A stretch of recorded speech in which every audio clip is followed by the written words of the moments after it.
Os incas não possuíam escrita como conhecemos, mas o império era organizado por um sistema rigoroso de leis orais e tradição.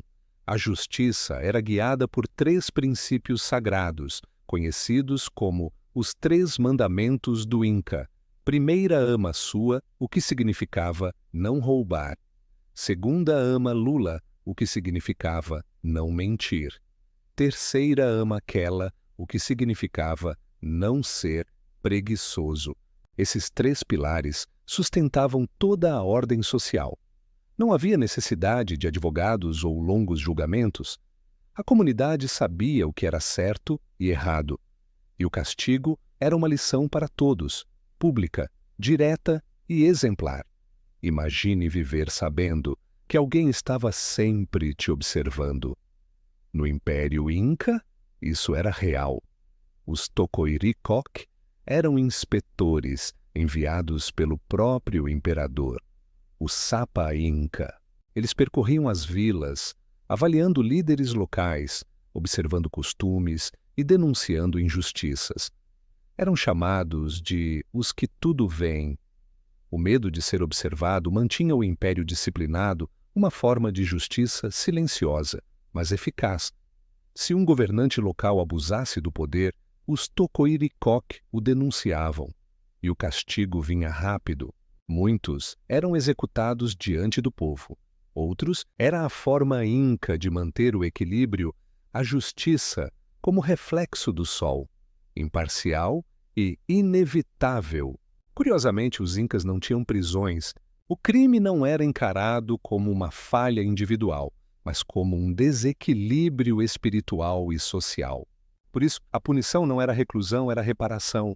Quem cometia pequenos delitos podia ser forçado a trabalhar em obras públicas, reconstruindo templos ou estradas.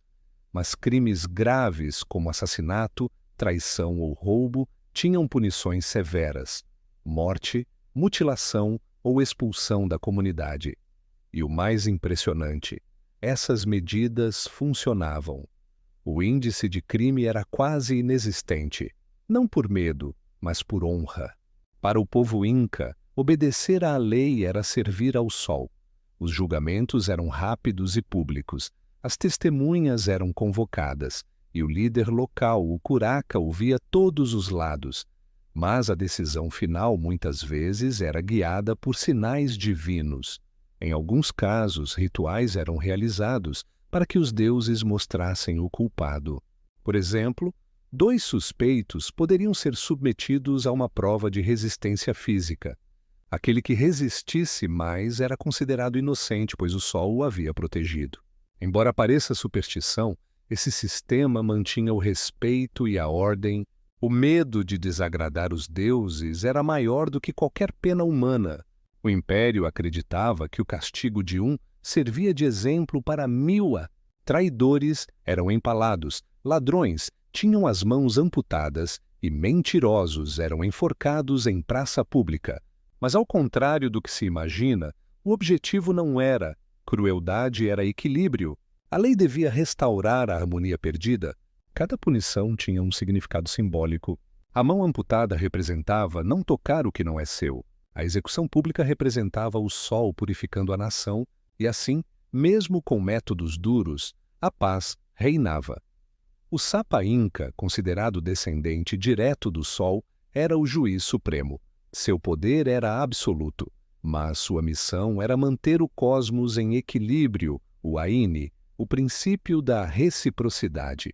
Quando alguém quebrava a lei, não ofendia apenas o império, mas também a própria ordem do universo. Por isso, cada decisão do Inca era tomada com base em conselhos espirituais e astrológicos. A justiça era uma extensão da religião. Julgar era um ato sagrado. Mesmo após a queda do império, muitos povos andinos mantiveram o senso de justiça comunitária. Até hoje, em aldeias do Peru e da Bolívia, as decisões são tomadas em assembleia, com base na honra e no consenso. O espírito da justiça inca vive no olhar dos anciãos que ainda repetem os antigos mandamentos: não roubar, não mentir, não ser preguiçoso. Talvez essa simplicidade tenha sido o segredo da harmonia de um império inteiro. A justiça inca não precisava de códigos escritos, porque estava gravada em cada coração. Era um lembrete de que o equilíbrio social começa dentro de cada pessoa. E talvez, no mundo de hoje, onde a injustiça parece crescer a cada dia, olhar para o passado possa nos ensinar algo poderoso. A verdadeira justiça é aquela que nasce do respeito.